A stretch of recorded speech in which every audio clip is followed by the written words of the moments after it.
Voilà, donc merci beaucoup. maa ngi tudd Cheikh Sow nekk chargé de programme protection au niveau de la fédération Kajoor Jànkeen. Bon tey nag ma ñëwoon fii ci école Ayneni Fall ànd ci ak Lamine Dieye qui est l'assistant financier pour jéem a xool formation bi nga xamante ni nii moom la ñuy def au niveau de Ayneni Fall sur la GHM, c'est-à-dire la gestion de l'hygiène des menstrues. mu nekk un projet boo xamante ni c'est un projet de l'IA que la fédération Kajoor Jànkeen en partenariat avec Child Fund appuie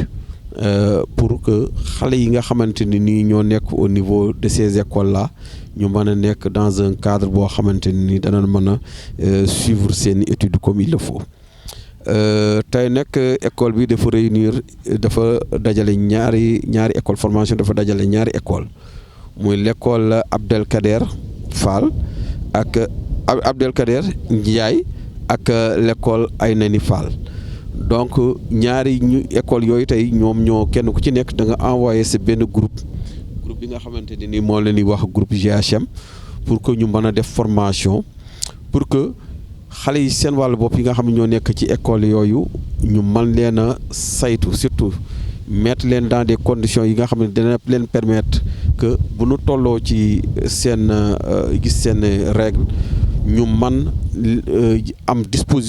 dispositif bi nga xamante ne nii dina leen mën a accueillir ba nga xamante ne nii dina wàññi seen absence yi nga xam ni ñu koy def ci école yi mais aussi dina leen permettre ñu nekk ci cadre boo xamante ni bu leen arrivé ñu mën a toppatoo seen bopp comme il le faut. C'est la raison pour laquelle tey ñu associé ci formation bi communauté bi à savoir les imams, à savoir les délégués de quartier, à savoir également les enfants eux-mêmes, mais aussi le corps enseignant, parce que la question de l'hygiène des menstrues dafa war a nekk une question boo xamante non seulement qui doit être traitée au niveau de l'école, mais aussi au niveau communautaire. Parce que dans la planification des activités à mener au niveau de cette école, il y aura également des activités yoo xamante c'est des activités communautaires pour permettre à ces communautés vraiment de comprendre, pour permettre à ces communautés vraiment de rompre, d'apporter vraiment une rupture par rapport au tabou, pour permettre à ces communautés vraiment de pouvoir conseiller leurs enfants, surtout quand bu nekkee ci période de menstrues, que ñu mën a entretenir seen bopp comme il le faut avec beaucoup d'hygiène yoo xamante ni dina leen permettre ñu mën a prévenir ci yenn maladies, surtout les maladies infectieuses, mais aussi dina permettre école bi ñoom it bi ñu defee sensibilisation bi xale yi aussi mën a xam naka la ni mën a entretenir seen bopp mais aussi entretenir seen toilette. C'est dans ce cadre-là même il y a eu de la réhabilitation des blocs sanitaires destinés à la GHM, c'est-à-dire sensibles à la GHM, qui sont des dispositifs qui sont mis en place par la fédération Kajoor Jànkeen en partenariat avec Child Fund et l'IA, pour que ces enfants-là puissent, en période de menstrues, que ces enfants-là puissent se prendre en charge correctement et reprendre leur cours. Donc loolu moo ñu fi dajale tey vraiment ñi rafetlu aussi la présence vraiment des autorités locales, à savoir les délégués, à savoir comment dire encore les imams, d'avoir participé à cette formation pour donner leur point de vue par rapport à ce que nous sommes en train de faire. Et je pense que cette formation est bien accueillie et nous espérons, nous osons penser que vraiment les résultats vont suivre, parce que nous avons senti en eux une appropriation vraiment de ce projet. Donc voilà en fait les raisons pour lesquelles nous sommes là dans le cadre du suivi des activités, mais aussi pour un peu avoir un aperçu par rapport à l'appropriation de ce projet par la communauté et par les écoles. Voilà. Merci. di liggéey IEF Thiesville chargé du genre ak santé nutrition. tey solo ndaje bi nga xamante ne moo ñu fi dajale tey c'est pour def benn formation ci équipe GHM di gestion de l'hygiène menstruelle, mooy naka la ñuy jàppale xale yi ñu jàppale seen bopp ci bu ñu nekkee di gis seen règle comme ni ñu koy waxee bu ñu gis seen ni mbaax. loolu moo ñu fi dajale tey matuwaay yëpp la ñu bëgg a jël ndaxte dañu am ñu ci bunge muy Kajoor Jànkeen ak Child Fund mi nga xamante ne moo ko financé. Kajoor Jànkeen nga xamante ne mooy bras droit wu Kayfan moo nekk di jàppale déjà yaakaar naa sax tabax nañu benn ay toilettes ci ñaari écoles yi seq tey jii ni formation bi muy école Aynina Fall ak Abdel Kader Ndiaye ñoom tabax nañ toilettes yu nga xamante ne xale yi dinañ fa mën a changer woo ci biir école bi des ci biir école bi du ñu salte du ñu yëg dara seen yaram ba pare nag nee nañ sax ñoom Kajoor Jànkeen dinañu may xale yi ay garab bu fekkee dafa am lu leen di métti ci seen i biiri règle ñu continuer toog ci classe yi bañ a am tardé bañ a am absence bu nga xamante ne moom mooy favoriser ñàkk jàngu xale yi. Je m'appelle Mariama Sarr, je fais la classe de CM2B. jigéen moo xamante ne daa war a éviter jege góor ci askanu réglam bu gisee réglam rek daa war a muytu na xam ne du dem ba ci yaayam mu koy sonal ci ay waxu yoo xamante ne wóorul ci moom. dangay def sa couche rek na xam ne du danga ci teg lu ñuul na xam ne kenn du ko gis léegi pour nga nekk propre. man Ndeye Awa Ndiaye laa tudd di bàjjanu gox di délégué de quartier Cité Ñax en même temps lii daal moom dafa yéex a ñëw sax ci xale yi parce que xale moom lu ñuy tabax la rek te lii moom suñ ko àndee tabaxaale ko xale bi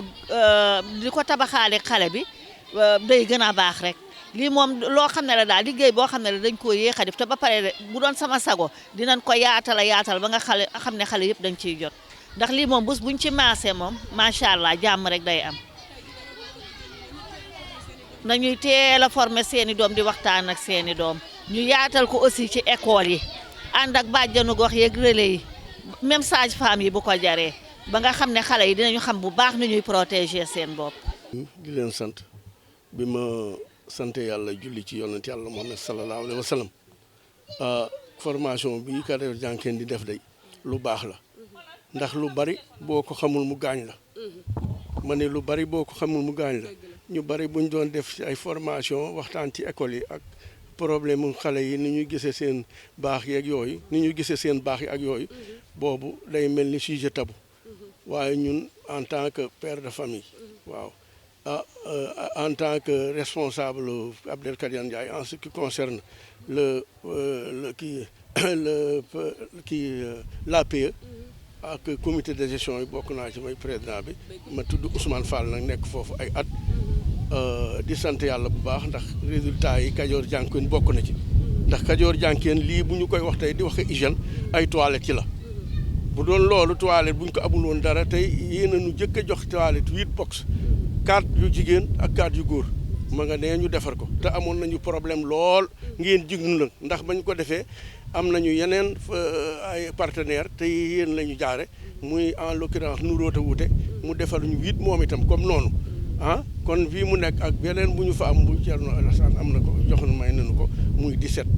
te problème bi loolu la ñu war a seet bala ñoo wax ay hygiène ndax hygiène bu amul toilette yi rek booy jëkk bu ñu am bu toilette baaxul hygiène du fa mën a am te école yu bari day am ay problème mu toilette ndax léeg-léeg dinay wax ni école bii ñetti juróomi toilette te 1000 élèves juróomi toilette du kii ak yooyu ñun am nañ ko am nañu ku ñuy fay foofu mu koy defar ci Abdel Kader mu nee na ñëw vérifier waaw lu ne am nañ ko fa yàlla def na loolu waaw ndax ñun bu ñu jógee ci loolu la ñuy dox man je suis un agent de la SS à la retraite mais je me suis adonné à l'amélioration des enfants parce que tous mes enfants ils sont issus de Abdel Kader Ndiaye. J'ai un enfant qui est un chef de brigade et un enfant qui enseigne actuellement cette année-ci à l'université comme scientifique. Wow. J'ai aussi un enfant issu de l'école Abdel Kader Ndiaye qui fait la médecine en 3e année. Donc, nous, notre problème, c'est vraiment de veiller sur l'avenir de nos enfants. Parce qu'une nation qui est en développement ne peut se développer sans nos enfants. mbaax day am loolu moom la ñu yàlla moo ñaane kuy ni mu ko moo ñaane ci jigéen ñi noonu la ko def ci góor ñi ndax ku ci nekk corps bi ni muy développé bokkul ak sa morom ndax ci mbaax dafa bokk ci jigéen bu amul mbaax du mën a am doom waaw day tiit te loolu mais nag loolu war nañu cee yar suñu doom yi mais loola ci boppam sax li ci gën a am important mooy li may nekk en interne mooy jigéen ñi surtout jigéen ñi ñoo war a maanaam waxtaan ak seen doom yi ñun góor yi dina xëy na dinañ ci am waaye loola léeg-léeg suñu doom yi day am problème ndax waaw ndax yaa une honte boo xam ne am na ca yaa aussi une gêne boo xam ne da cay am ndax bu dee tabu lay doon da nga koy rus a wax waaw parce que léeg-léeg école yi di nga am yooyu di dem xale bi dem ba rus a jàngi bu rus a jàng dem am matière mu kii ko ñu may ko zéro loolu du développé te dañ le maintenir les filles à l'école